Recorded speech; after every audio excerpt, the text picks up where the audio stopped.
Jump on it. Jump on it. Jump on it. Data. Jump on it. Jump on it. Jump on it. Data. Jump on it. Jump on it. Jump on it. Data. Jump on it. Jump on it. Jump on it.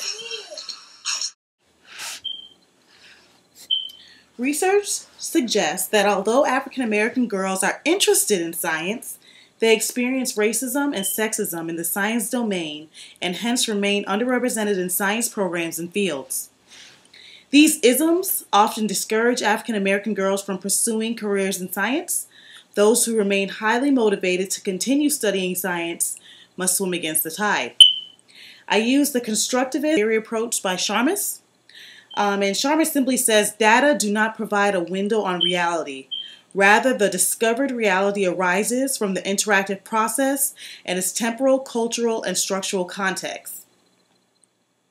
I collected data with classroom observations, direct observations, videotaping of selected lessons, informal teacher and student interviews, as well as my field notes.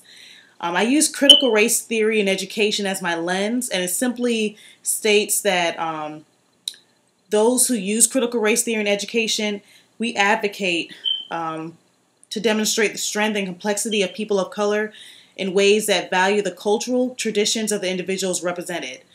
We use storytelling as a tool to contest the oppressive constructs of science and legislature that continue to generalize and marginalize people of color. Now, I started using grounded theory where I engaged in coding from the start of the data collection, incident by incident, looking at African American girls in science classrooms. I did the open coding, and then I did focus coding where I compared the data, compared data with codes and codes with codes throughout the entire inquiry process, and I looked for these emergent patterns and themes.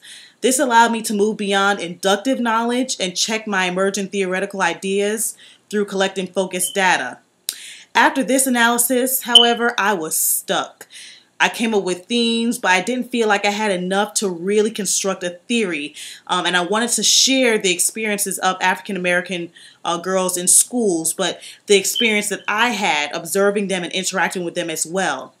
And so I looked at portraiture by Sarah Lawrence Lightfoot and Davis in 1997. And basically what portraiture does is it seeks to unveil the universal truths and resonant stories that lie in the specifics and complexity of everyday life. Portraiture pays close attention to context as an important tool for interpreting meaning, and we collect data in numerous ways, though Sarah Lawrence Lightfoot relies heavily on interviews as well as observations. So from there, the themes that I collected, I used them as my storylines. And so I had three main storylines. The enactment of reform-based science curriculum that does not attend to the sociocultural needs of African American girls can be restrictive and leads to low achievement in science. My second storyline is, although many African American girls have natural leadership abilities, these skills are not channeled in ways that are positive for science learning in 6th grade. And my last storyline was that teachers do not always recognize the impacts of pedagogical practices on African American girls' engagement in science lessons.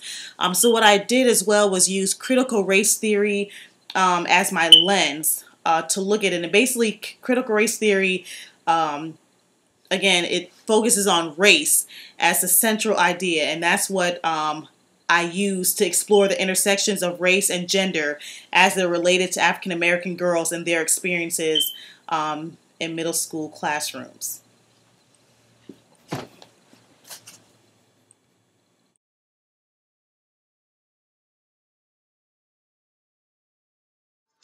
I'm starting with a girl in the mirror.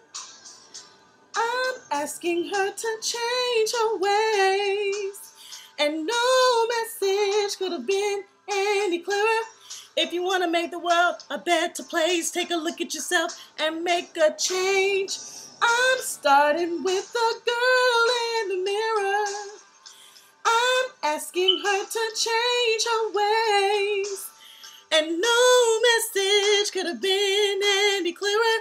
If you want to make the world a better place, take a look at yourself and make a change.